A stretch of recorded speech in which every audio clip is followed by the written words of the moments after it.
అయి ఉండండి. దేవునికి మహిమ కలుగును గాక. ఎందుకు ఈ మాట జ్ఞాపకం చేస్తూ ఉన్నాడు అని మనం ఒకసారి ఆలోచన చేస్తే, ఎందుకు మౌనంగా ఉండమంటున్నారు? దేవుడి సన్నిధికి వెళ్ళి మనం పాటలు పాడాలి, దేవుడి సన్నిధికి వెళ్ళి ప్రార్థన చేయాలి, దేవుడి సన్నిధికి భక్తులు చేయాలి కదా. మనం మౌనంగా ఉండమని ఎందుకు చెప్తూ ఉన్నాను అని మనం ఒకసారి ప్రభు వైపు చేస్తే, ప్రభువే మాకు సహాయం చేసి మన వినిచిన గాక. దేవుని సన్నిధిలో దేవుని యొక్క అధికారం అంటే దేవునికి మహిమ కలుగును గాక. అధికారముతో మాట్లాడేదిగా ఉన్నాడు. అధికారానికి ఒప్పుకుంటూ మీరు ఏ విధంగా ఉండాలంటే మౌని వైపు దేవునికి మహిమ కలుగును గాక. మౌనమే అంగీకారం అనుకోండి. ఆ రీతిగా దేవుని యొక్క అధికారానికి ఒప్పుకుంటూ మనం మౌనంగా ఉంది దేవుని మాటను వినే వారిగా మనం ఉండుము గాక. దేవునికి మహిమ కలుగును గాక. ఎందుకు చెప్తున్నాను ఈ మాట? ఎందుకు చెప్తున్నారు? ఆయన వస్తూ ఉన్నాడు. ఆయన దినం ఒకటి ఉంది. ఆ దినాన్ని ఆయన వస్తూ ఉన్నాడు. సమీపమైంది కనుక నువ్వు జాగ్రత్త పడుతూ నువ్వేం చేసే వ్యక్తిగా ఉంటానంటాడు. మౌనంగా ఉంది దేవునికి మహిమ కలుగును గాక. ఆ మౌనంగా ఉండేదానికి చెప్తున్నాడు. దేవుని సన్నిధిలో దేవుడు ఉన్నాడు. దేవుడికి అధికారం ఉంది. పరిశుద్ధ లేఖనాల్లో చూస్తే ఆయన ఉపదేశం చేస్తూ అంటే అధికారముతో ఉపదేశిస్తూ ఉన్నాడు. దేవునికి మహిమ కలుగును గాక.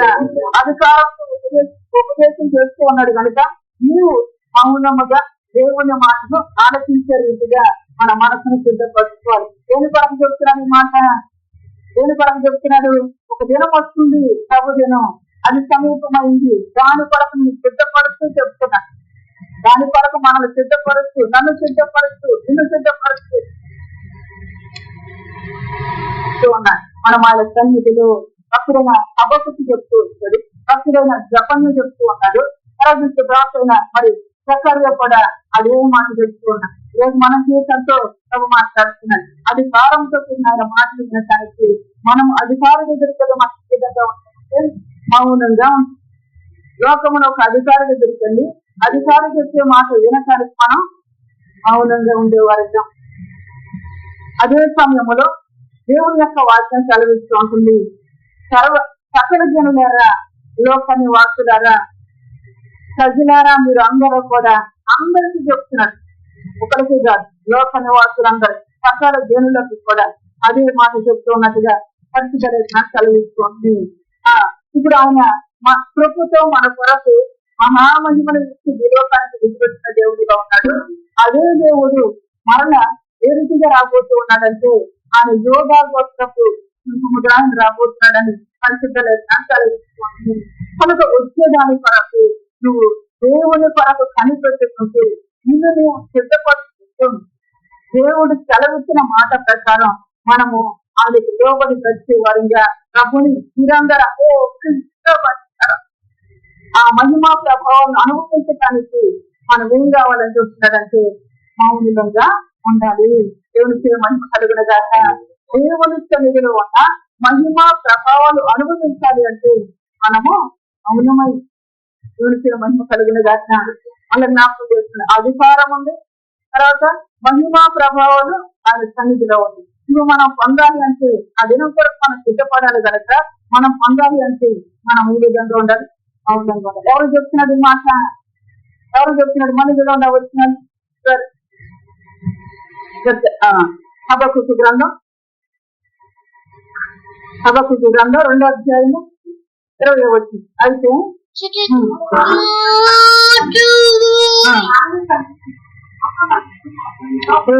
మహిమ కలుగుగాక.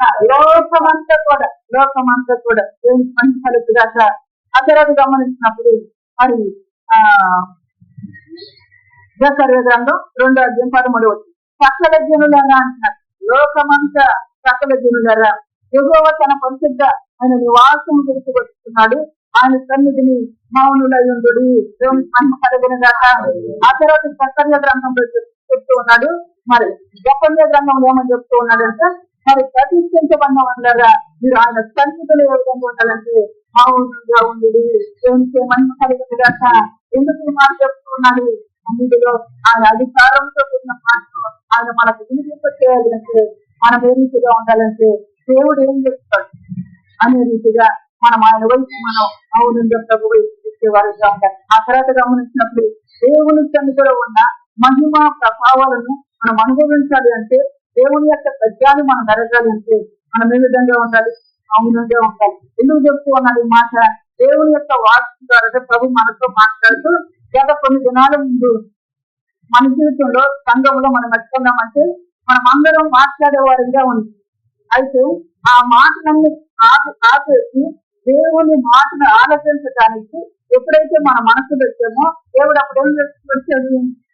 లోతైన సత్యాన్ని బయలుపరుస్తూ వచ్చాడు. దేవుని మనసు కలిగిన లోతైన సత్యాన్ని. అందుకే సన్నిధికి వచ్చినాక మనం సన్నిధిలో దేవుడు ఉన్నాడు, ఆయన వద్దకు వచ్చాము, ఆయన సన్నిధిని నేను మౌనంగా ఉండాలి, నా దేవుడు నాతో మాట్లాడాలి అనే ఆలోచన అనే తలంపు మన జీవితంలో ఉండాలి.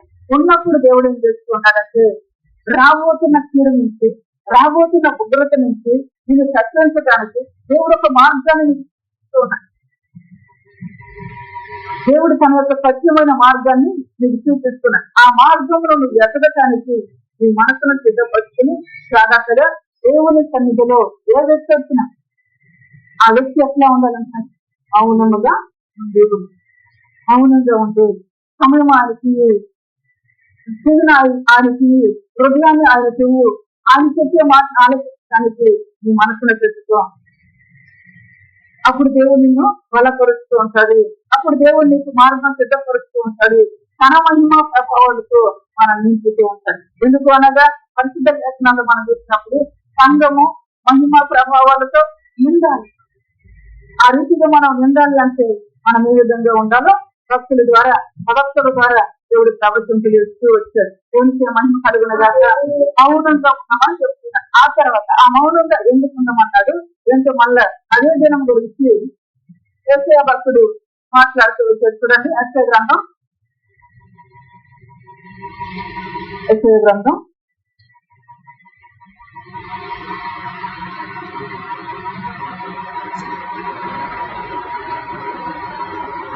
13వ అధ్యాయము 6వ వచనం నుంచి చదువుదాం. దినము వచ్చుచున్నది, ప్రళయము దేవుని సన్నిధికి వచ్చి భక్తులైన ఇర్మియా ద్వారా కూడా దేవుడు సెలవిస్తూ ఉన్నాడు. దేవుని సంగతిని మనం ఎరగాలి అంటే దేవుని సన్నిధిలో మనం ఏం చేయాలి? దుఃఖారావం చేసేవారిగా ఉండాలి. దేవుని సన్నిధిలో దుఃఖారావం చేసేవారిగా ఉండాలి. ఎందుకంటే మార్గం తెలియాలి, సత్యము తెలియాలి. దేవుని వెతుకుతూ ఉన్నప్పుడు దేవుని సంగతులు తెలియాలి. తెలియాలి అంటే దేవుని సన్నిధిలో మనం ఏం చేసేవారిగా ఉండాలంట? గుర్తించే వారిగా. అందుకే చెప్తున్నాడు, ఆ దినం వస్తుంది కనుక పోషించుడి. అది ఫలము వల్ల సర్వశక్తుడు దేవుని యొక్క నుండి వచ్చును. అది ఎట్లా వస్తుందంటే ఫలము వలను సర్వశక్తులకు దేవుని యొక్క నుండి వచ్చుతున్నది అని చెప్పేసి పరిశుద్ధ లేఖనం సెలవిస్తూ ఉంటుంది. మరి ఫలం వస్తూ ఉన్నప్పుడు, ఫలం వెళ్ళి వస్తూ ఉన్నప్పుడు మరి ఫలం నుంచి తప్పించుకోవాలి కదా, ఆ ఉగ్రత నుంచి తప్పించుకోవాలి కదా. తప్పించుకోవాలంటే మనం ఏం చేయాలి? ఏదో శత్రువు వస్తూ ఉన్నాడు, ఆ శత్రువు నుంచి తప్పించుకోవాలంటే మనం ఏం చేస్తూ ఉంటాం? ఎంతో జాగ్రత్తగా మార్గాన్ని వెతుక్కునే వారిగా ఉంటాం. అదే రీతిగా దేవుని యొక్క దినమొక దినము ఆ దినము సమీపమైంది, ఆ దినము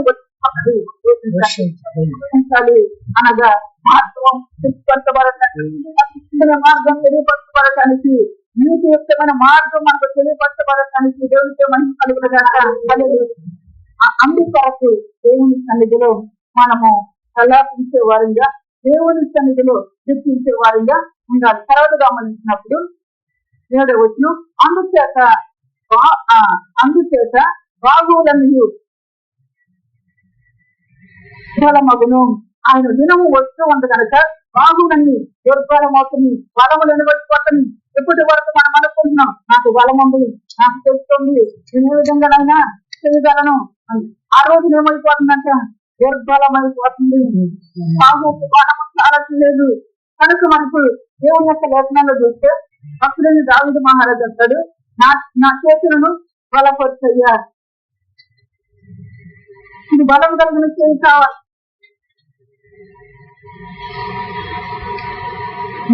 మన వ్యక్తిగత జీవితానికి తగు నేర్పిస్తున్న సంగతిని మనం జాగ్రత్తగా గ్రహించుకుంటే నేను ఏ రీతిగా సిద్ధపడాలి, నేను ఏ రీతిగా దేవుడు మా దినముఖకి ఎదుర్కోవాలి అనే ఆలోచన మనలో కలిగించడానికి ప్రభు జ్ఞాపకం చేస్తూ ఉన్నారు.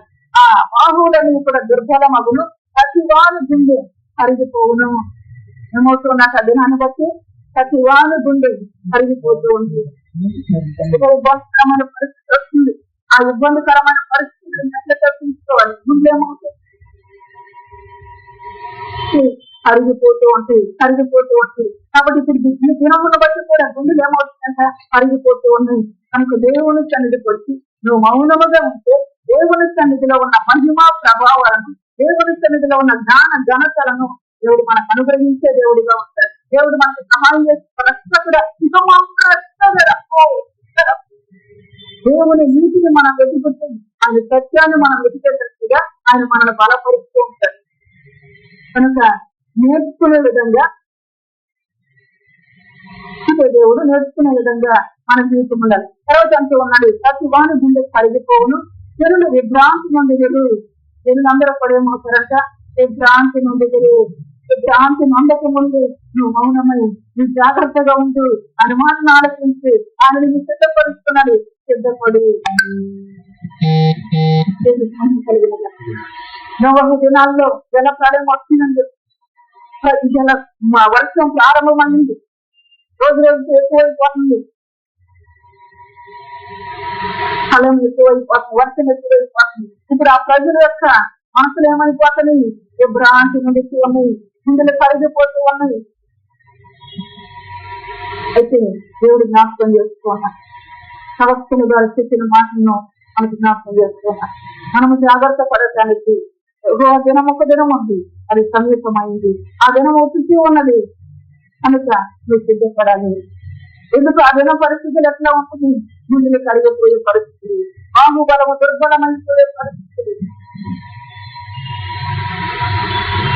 నీరైపోయే పరిస్థితులు, తర్వాత గుండెలు విభ్రాంతి నుండే పరిస్థితులు.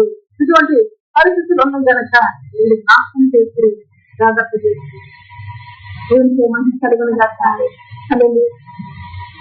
తర్వాత గమనించినది 8వ వచనం, జనులు విభ్రాంతి నందులు, వేదనలు దుఃఖములు వారికి కలుగును.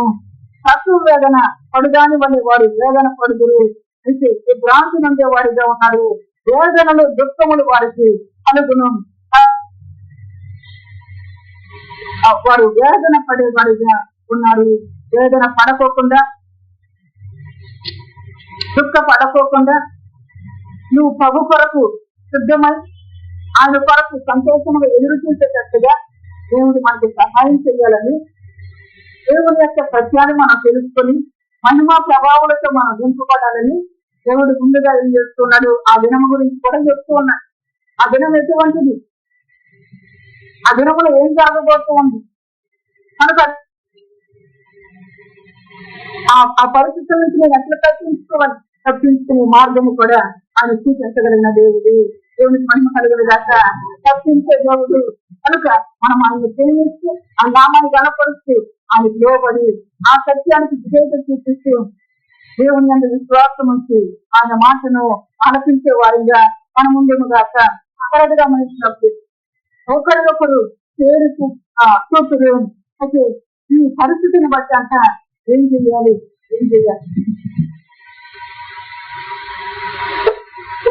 ఒకరు చేరు చూసుకునే పరిస్థితులు, కొన్ని పరిస్థితులు వస్తూ ఉంటాయి. ఏం చేయాలో అర్థం కాక ఒకరు మొక్క తీసుకుని చూసుకుంటూ ఉండే పరిస్థితులు. అదే విధంగా ఆ దినం పరిస్థితులు కూడా ఎట్లా ఉన్నాయంటే ఒకరు చేరు చూసుకునే పరిస్థితులు. వారి ముఖములు జ్వానుల వల్ల ఎర్రబారును. వారి ముఖాలు ఏమైపోయినాక ఎర్రబారిపోయినట్టుగా అవి నాకు కలిగిస్తాను. మంచి ముఖం ఎప్పుడు ఎర్రబారుద్ది?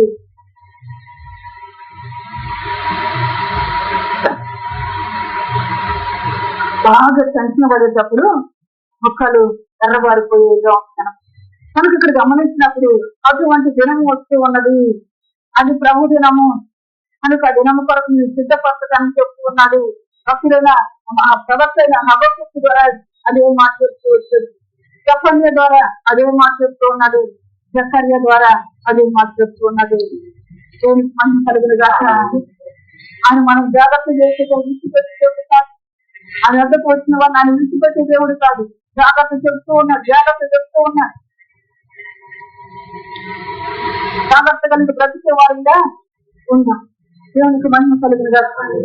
తర్వాత చూసినప్పుడు 9వ వచనంలో యెహోవా దినము వచ్చుచున్నది, దేశమును పాడు చేయుటకును ఆకులను బొత్తిగా దానిలో ఉండకుండా నశింపచేయుటకును క్రూరమైన ఉగ్రతతోనూ ప్రచండమైన కోపముతోనూ అది వెతుకుతూ ఉన్నది. దేశమును పాడు చేయుటకును ఎందుకు పాడు చేసే పరిస్థితులు ఎక్కడ భక్తులు చెప్తూ ఉన్నారు. మరి ఎందుకు పాడయ్యే పరిస్థితి అంటే తిరుగుబాటు చేసి దాన్ని బట్టి నేను వాళ్ళు విసర్జిస్తూ ఉన్నాను అని పాడు చేసి తిరుగుబాటు చేసిందాను. అయితే ప్రభు యొక్క వాక్యం మన యొక్కకు వచ్చినప్పుడు వాక్యానికి విధేయత చేసే వారిగా మనం ఉన్నప్పుడే ఖచ్చితంగా చెప్తుంది ప్రభు యొక్క వాక్యం. వారు అక్షయమైన బీజము మూలంగా పుట్టిన వారు, రాష్ట్రము మూలంగా పుట్టిన వారు. దేవునికి మహిమ కలుగునుగాక. ఎవరైతే సత్యానికి విధేయతారో, ఎవరైతే సత్యవాక్యానికి విధేయతారో వారే క్రీస్తు మూలంగా పుట్టిన వారు. దేవునికి మహిమ కలుగునుగాక. అనేది మన బ్రతుకు నిలిచి ఉండాలంటే మనము దేవుని మార్గంగా మన బ్రతకలిగితే దేవుడు మనకు నాశనం చేస్తుంది. అదిన పరిస్థితులు చెప్తూ ఉన్నారు. అదిన ఎట్లా ఉంది? ఆకులు గొట్టిగా దానిలో నుండి నశింపజేసే దినముగా ఉన్నది. తర్వాత గమనించండి, క్రూరమైన ఉగ్రతతోను ప్రచండమైన కోపముతోను అది వచ్చిస్తూ ఉన్నది. ప్రేమతో వచ్చేది. దేవుడు లోకాన్ని ఎంతో ప్రేమించి అద్వితీయమైన కుమారుని మన కొరకు పంపించాడు. కృపాసత్య సంపూర్ణుడిగా ఆయన మన కొరకు ఇచ్చాడు. దేవుడికి మహిమ కలుగులుగా. మళ్ళా ఇంకో దినం రాబోతూ ఉంది. ఆ దినాన్ని ఏ విధంగా వస్తూ ఉన్నాడంటే క్రూరమైన ఉగ్రతతోను అత్యంతమైన కోపముతోను ఆయన వస్తూ ఉన్నాడు. ప్రభు యొక్క వాక్యాన్ని మన జీవితానికి ఒక అర్థము వలె, ఆ అర్థములో మన మొత్తము చూసుకుని మన మొత్తం చూసుకోవటం అంటే అర్థములో మన జీవితాన్ని మనం చూసుకుని, ఏ అర్థం అది? వాక్యం అనే అర్థం. మన జీవితాన్ని మనం చూసుకుని జాగ్రత్త పడటానికి భక్తుల ద్వారా అవసంపజేస్తూ వస్తుంది. దేవుడికి మహిమ కలుగునుగాక.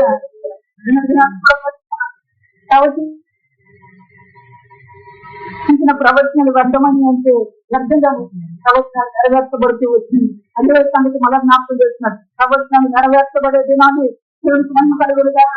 కనుక నువ్వు నేను జాగ్రత్త పడే వారిగా ఉండాలి. ఒకరు ఒకరు చూసినట్లుగా కొరకు సిద్ధపడేటట్లుగా మనం చేయకుండా. అయితే గమనించినప్పుడు 10వ వచనం, ఆకాశ నక్షత్రములను నక్షత్ర రాశులను తమ వెలుగు ప్రకాశించండి. ఉదయకాలంలో సూర్యుడికి చీకటి కమ్మును, చంద్రుడి ప్రకాశింపడి లోకుల చెడుతనమును బట్టి శిష్యుల దోషమును బట్టి నేను వారిని శిక్షింపబోవచ్చు ఉన్నాను. లోక నివాసులారా, దేవుడు ఉన్నాడు. దేవుని సన్నిధిలో మౌనంగా ఉన్నాను. లోకమంతా చెడిపోయింది. దృష్టిలో దోషమని బట్టి నేను వారిని శిక్షించబోతూ ఉన్నాను. ఎదురు చెప్పాడు. ఈ రోజే చెప్తున్నాను ఈ మాట. 100 సంవత్సరాలు 1000 సంవత్సరాలు చెప్తూ వచ్చిన సంగతి దేవునికి మహిమ కలిగిన. మన జీవితాన్ని సిద్ధపరుచుకొని మన తోటి వారిని సిద్ధపరిచే రీతిగా మన వినతిని జాగ్రత్త చేసుకుని ఎత్తైపు మహిమ కలుగునుగాక. తర్వాత గమనించినప్పుడు ఆ దృష్టిలో దోషమును బట్టి నేను వారిని శిక్షింపబోతూ ఉన్నాను. కృష్ణుడు తన దుష్టత్వంలో ఉండటం మంచిది కాదు. ఆ దుష్టత్వంలో అధర్మార్గతలో మరణించబడని అప్పుడైనా మరి అంతేకాదు ఎంతో మందిగా భక్తులు జ్ఞాపకం చేస్తూ ఉన్నారు. అయితే చెప్పి అదనాన్ని చేస్తూ ఉన్నాక దృష్టిలో దోషమును బట్టి శిక్షించబోతూ ఉంటాడు. కనుక జాగ్రత్త పడదాం. విడవీగే స్వభావాలు మన జీవితంలో ఉండకుండా, దుష్ట స్వభావాలు మన జీవితంలో ఉండకుండా యేసుక్రీస్తు ప్రభుల వారు పరిశుద్ధ లేఖనాలు రాయబడుతూ వచ్చింది. లోకమందున్న దుష్టత్వం నుంచి మనల్ని తప్పించడానికి తనను తాను అప్పగించుకున్నాడు. విశ్వాస చేస్తూ వచ్చాడు మన కొరకాన్ని. ఎందుకు కొరకనగా దుష్టత్వం నుంచి తప్పించడానికి. ఇంకా దుష్టత్వంలోనే ఉంటే దుష్టం ఏం చేయబోతున్నాడు ఏమైనా శిక్షించబోతూ ఉన్నాడు.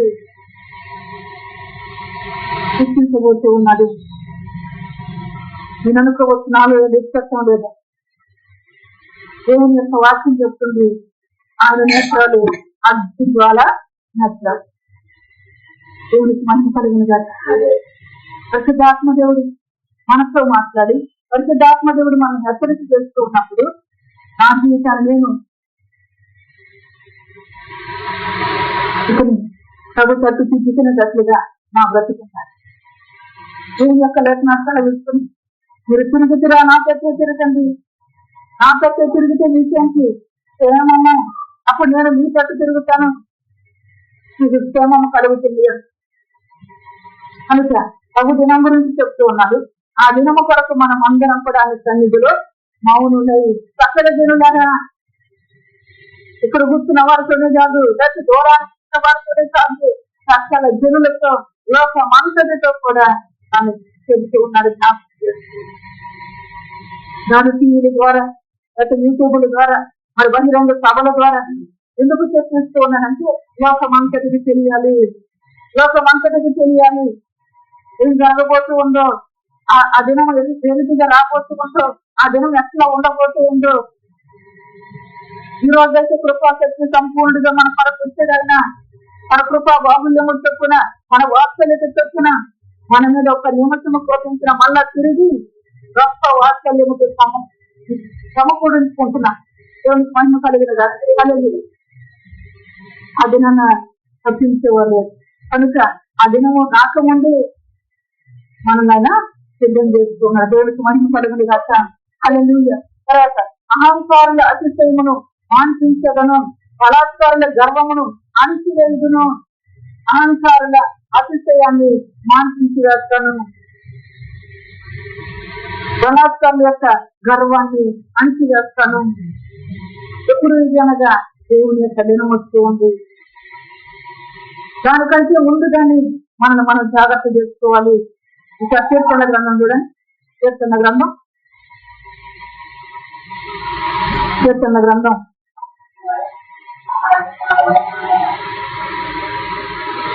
75వ అధ్యాయము, కీర్తన గ్రంథం 75వ అధ్యాయము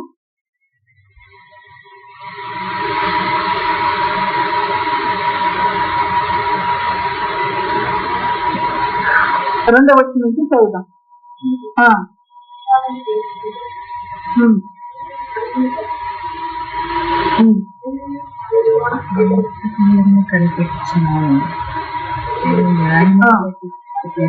అహంకారులై ఉండకూడని అహంకారులకు నేను ఆజ్ఞాయిస్తున్నాను.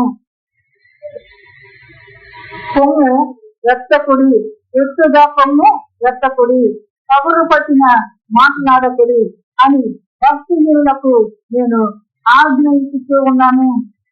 ఏం చేయబోతూ ఉన్నాడు అని చెప్తున్నాడు ఇక్కడ కూడా. నేను యుక్త కాలమును కనిపెట్టుతున్నాను, నేను న్యాయమును బట్టి తీర్పు తీర్చుతున్నాను. కనుక భూమి మీద దాని నివాసులందరూ దైమగునప్పుడు నేను దాని స్తంభంలో నిలిపెదను. అహంకారులకు ఉండకూడని అహంకారులకు నేను ఆజ్ఞయిస్తూ ఉన్నాను. అహంకారం ఏం చేయబోతున్నాను చెప్తున్నాడు. అదేనా యెషయా గ్రంథం ఏమని చెప్తున్నాడు? అహంకారులై ఉండకూడదు అని జ్ఞాపకం చేస్తున్నాను, ఆజ్ఞాపిస్తున్నాను.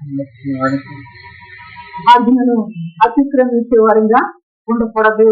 ఆ తర్వాత గమనించినప్పుడు కొమ్ము ఎత్తకుడి, ఎత్తుగా కొమ్ము ఎత్తకుడి. కొమ్ము అనగా బలానికి గుర్తుగా ఉంది. కొమ్ము, ఆ కొమ్మును నాదే బలము అని ఎత్తకండి అంటున్నాడు. దీనేమన్నాడు? గర్వము, అహంకార స్వభావం. బలాత్కారం చేసే మనసు కనుక దానిని ఎత్తుగా ఎత్తకుడి, పగులు పట్టిన మాట్లాడకుడి అని భక్తులకు నేను ఆజ్ఞయిస్తూ ఉన్నాను. మహిమగలిగిన దేవుడు ఆయన మహిమాత్మకు మనల్ని బలపరిచి జాగ్రత్త చేస్తూ ఉన్నాడు. జాగ్రత్తలోకి నీవు వస్తే ఆ రోజు ఒకరి ముఖం ఒకరు చూసుకునే పరిస్థితులు ఉండవు. యేసయ్య ముఖాన్ని చూసే పరిస్థితులు నువ్వు ఆయన చేసే జాగ్రత్తలకు నువ్వు వస్తే ముఖాలు ఎలబారే పరిస్థితులు ఉండవు. జలప్రలయం వస్తుంది, భూమి మీదకి నవ్వకు అని చెప్పాడు. జలప్రలయం రానే వచ్చింది. నవ్వకు నిమ్మలంగా వెళ్ళిపోయి వాడలో కూర్చున్నాడు. దేవునికి మహిమ కలిగిన దాక నిర్భరం కలిగి వాడలో కూర్చున్నాడు. దేవునికి మహిమ కలిగిన దాక అహంకారులు కొమ్ము ఎత్తిన వారు ఏమయ్యారంటే జలప్రలయంలో ముంచబడుతుంది. పరో యొక్కకు మోసడి పంపిస్తూ వచ్చాడు. పరో ఏం చేశాడు? అహంకారపు మాటలు మాట్లాడు. కొమ్ము ఎత్తుగా ఎత్తుతున్నాడు. కొమ్ము ఎత్తుగా ఎత్తిన ఆ కొమ్మలు ఏం చేశాడంటే దేవుడు అణిచి వేస్తాడు. అక్కడ నుంచి వచ్చాడు సముద్రంలో ముంచుడు కనుక అదొకపడదు. వేస్తాడు మంచి దేవుడు, మహిమ కలిగిన దేవుడు. నువ్వు నిరీతిగా ఉండాలి అని జ్ఞాపకం చేసుకుంటాను. అరీతిగా మనం ఉండటానికి ముందుగానే తగు తన సన్నిధించి తన సహవాసం ఇచ్చి దేవుని యొక్క మాటను మనకు అందించి దేవుని యొక్క సత్యాన్ని మనం చూసి జాగ్రత్త పడటానికి జ్ఞాపకం చేస్తూ ఉన్నాడు. అందుకే చెప్తున్నాడు, ఆ తర్వాత బలాత్కారుల గర్వమును అణిచివేయుదును. మరో మోసే వెళుతూ ఉన్నాడు, ఇశ్రాయేలు ప్రజలు పంపించమని అడుగుతూ ఉన్నాడు. ఆశయమైపోతుంది, కఠినమైపోతూ ఉంది. ప్రజలను పంపించుకోకుండా ఇంకా బలాత్కారం. ఇక నేను రేపటి నుంచి నీకు గడ్డు కాడు ఇవ్వను, మీరు గడ్డు తెచ్చుకోవాలి, మీరు ఇటుకలు చేయాలి, మీరు సాయంత్రానికల్లా నాకు లెక్క ప్రదర్శించాలి. బలాత్కారకు మనం అంచి వేసేది దినం రాబోతూ ఉంది. రాబోతున్న దినం కొరకు దేవుడు జ్ఞాపకం చేస్తూ ఉన్నాడు. మౌనముగా ఆయన సన్నిధిలో ఉంది. దేవుడికి మహిమ కలుగున దాకా ఆయన అధికారాన్ని ఒప్పుకుంటూ ఆయన సన్నిధిలో ఉన్న జ్ఞాన ఘనతలతో నింపబడుతూ ఆయన సన్నిధిలో ఉన్న మహిమ ప్రభావాలతో నింపబడుతూ జాగ్రత్త పడు అని దేవుడి దినాన దేవుడు మనకు జ్ఞాపకం చేస్తూ ఉన్నాడు. దేవుడికి మహిమ కలిగిన దాకా ఇంకా ఇంకొక మాట చెప్తున్నారు చూడండి. బంగారము కంచెను మనుషులను, భూపీర దేశపు సువర్ణము కంచెను నరులను అరుదుగా ఉండజేసేదను. ఎంత భయంకరమైన పరిస్థితులు. బంగారం మనకు ఎక్కడంటే అక్కడ కనపడిందా? ఎక్కడంటే అక్కడ దొరికిద్దా? మనుషులు కూడా ఆ విధంగా మనుషులు అంత అరుదైపోతారు. పరిస్థితులు ఎట్లా మారబోతుందో, దినాలు ఏ విధంగా గతించబోతూ ఉన్నాయో, రాబోతున్న దినాల పరిస్థితులు ఏ విధంగా ఉన్నాయో ఎప్పుడు చెప్తున్నాడు? ఈ రోజు చెప్తున్నాడు దేవుడు. చెప్తూ ఉంచాడు, నువ్వు సిద్ధపడు అలా జ్ఞాపకం చేస్తున్నాడు. ప్రవక్త అయిన హబక్కుకు లోక జనులందరితో చెప్తున్నాడు, లోక నివాసులారా మీరందరూ కూడా ఆయన సన్నిధిలో అవునుండండి. ఎందుకనగా కొమ్ము ఎత్తే మనసులు, అహంకారపు మనసులు, బలాత్కారపు మనసులు, గర్విస్తూ మనసులు, పగరబట్టిన మాటలు, కలిసే మనసులు, వీటన్నిటిని కూడా అభిమానం చేయబోతున్నది, తగరగొట్టబోతుంది. కనుక మనల్ని మనం తగ్గించుకుని దీనులుగా దేవుని నామ మహిమార్థంగా మనం బ్రతకటానికి ఈ మొదటి దినాన్ని ప్రభు జ్ఞాపకం చేసుకున్నాడు. దేవుడు మన ఉనికిని జాగ్రత్త చేస్తున్నాడు. దేవుడికి మహిమ కలిగిన గట్ట ఇంకా జ్ఞాపకం చేసుకున్నాడు. అదే చెప్పని గ్రంథము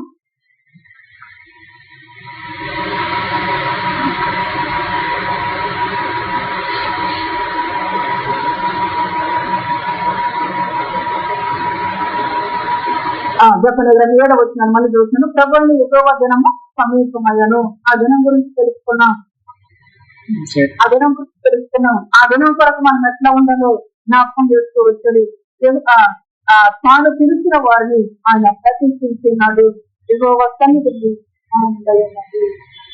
తాను పిలిచిన వారిని ప్రతిష్ఠించే దేవుడుగా ఉన్నాడు. ఏ రీతిగా ఆయన ప్రతిష్ఠత ఎట్లా ఉన్నంటే పరిశుద్ధ లేఖనాలు చూస్తే సత్యము చేత ప్రతిష్ఠించే దేవుడుగా ఉన్నట్టు కవి యొక్క లేఖనాలు చదివిస్తుంది. కొద్దిగా మాటలు ఒకసారి చూడండి. యోహాను సువార్త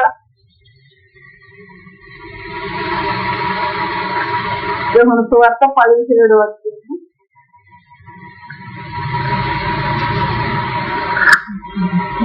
17వ అధ్యాయము 16వ 16వ వచనాన్ని చదువుతాం. లోక సంబంధం తగినట్లు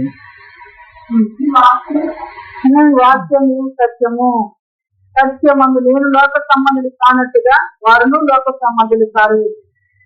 దేవుని సత్యాన్ని ఎరిగితే లోక సంబంధుల వలె అహంకారం హృదయముతో లోక సంబంధుల వలె పగరబట్టిన మాటలతో వరవిచ్చే మాటలతో ఉండక లోక సంబంధుల వలె కాక సాత్వికుడు దీనుడని నేర్చుకున్నాం. సాత్వికుడైన దేవుని మనసును కలిగి ఆయన వలె వీరు లోక సంబంధం కానన్నట్టుగా వారును లోక సంబంధులు కాదు గనక తండ్రితో అడుగుతున్నాడు. తండ్రితో చెప్తున్నాడు. ఏమని చెప్తూ ఉన్నది? వారిని ప్రతిష్ఠ చేయము. ఈ వాక్యము సత్యము. దేవుని వాక్యము సత్యము. ఆ సత్యమందు మనం ప్రతిష్ఠ చేయబడాలి. దేవునికి మహిమ కలిగింది కాక ఆ సత్యముతో మనం బ్రతకాలి. ఆ దేవునికి మహిమ కలిగింది కాక తీర్పు చేసినంత ప్రతిష్టత ఈ రోజు మన జీవితాన్ని జ్ఞాపకం చేసుకుని దేవుడిచ్చిన వాక్యాన్ని బట్టి దేవుని స్థితిగా మహిమలు కలిగిన కాక మరియు దేవుని స్థితమైతే రేపటి దినాన మరికొన్ని విషయాలను తెలుసుకున్నాం. దేవుడి యొక్క వాక్యాన్ని మన ఇంటిలో దీవించిన కాక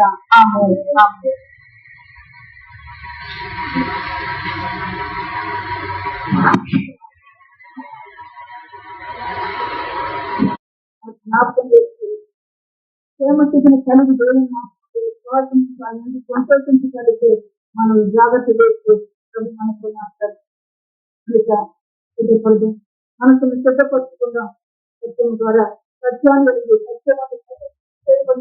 బ్రతకటానికి దేవుడు మాకు అనుగ్రహించి ప్రార్థనా పూర్వకంగా ప్రభు వైపు చూస్తూ ప్రభుత్వాన్ని కోరుతున్నాం. దేవుని యొక్క వాక్యం చెప్పినట్టుగా లోక నివాసులు అందరితో చేస్తున్నాడు. సకల ప్రజలతో చేస్తున్నాడు. వీళ్ళందరూ కూడా అందరినీ కోరుకుంటూ ఆదర్శ నౌకరం ఆదరిస్తున్నామని జనపడింది. ఆయన్ని కోరుకుంటూ ఎదురుస్తూ నూతన బలాలు పొందేటట్టుగా బలపడుతూ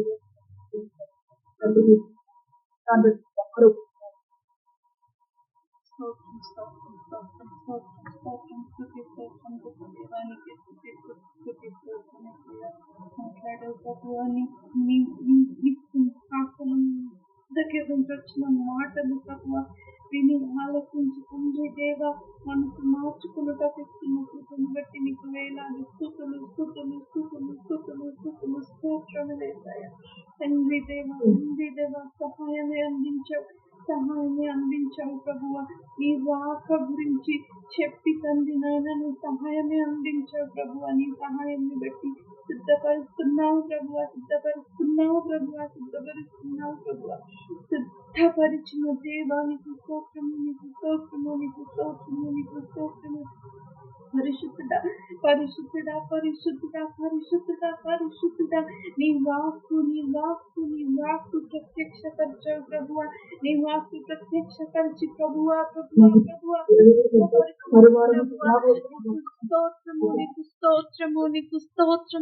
స్తోత్రము. ఆకాశము తెరవబడి నువ్వు దిగి వస్తున్న దేవుడవుగా నువ్వు మాట్లాడిన మాటని బట్టి నీకు స్తోత్రము. పరిశుద్ధులతో పరిశుద్ధ ఉంటుందో ప్రభువా, నీ దగ్గరికి రాగలుగుటకిస్తున్న కృపను బట్టి నీకు స్తోత్రములు, నీకు స్తోత్రములు, నీకు స్తోత్రములు. ఏర్పరిచిన రీతిగా, సిద్ధపరిచిన రీతిగా, సత్యమునందు ప్రతిష్ఠించిన రీతిగా నిన్ను చేరుటకు ఇస్తున్న కృపను బట్టి నీకు స్తోత్రము, నీకు స్తోత్రము, నీకు స్తోత్రము, నీకు స్తోత్రము. పరిశుద్ధుడా నీకు స్తోత్రము, స్తోత్రము. మహారాజుగా మహారాజుగా మహారాజుగా వేయించేస్తున్న మహారాజుగా వస్తున్న దేవా నీకు స్తోత్రము, నీకు స్తోత్రము, నీకు స్తోత్రము, నీకు స్తోత్రము. ఆకాశము ఆకాశము ఆకాశము సిద్ధపడి ఉన్నది ప్రభువా, నీకు స్తోత్రము, నీకు స్తోత్రము, నీకు స్తోత్రము, నీకు స్తోత్రము.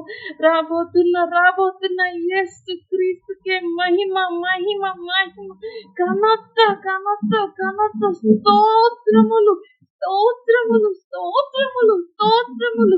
పరిశుద్ధునికి పరిశుద్ధ స్తోత్రములు, పరిశుద్ధ స్తోత్రములు, పరిశుద్ధ స్తోత్రములు. మహిమ మహిమ మహిమ. ఆమేన్. పరిశుద్ధుడు, ప్రేమ కలిగిన మా తండ్రి,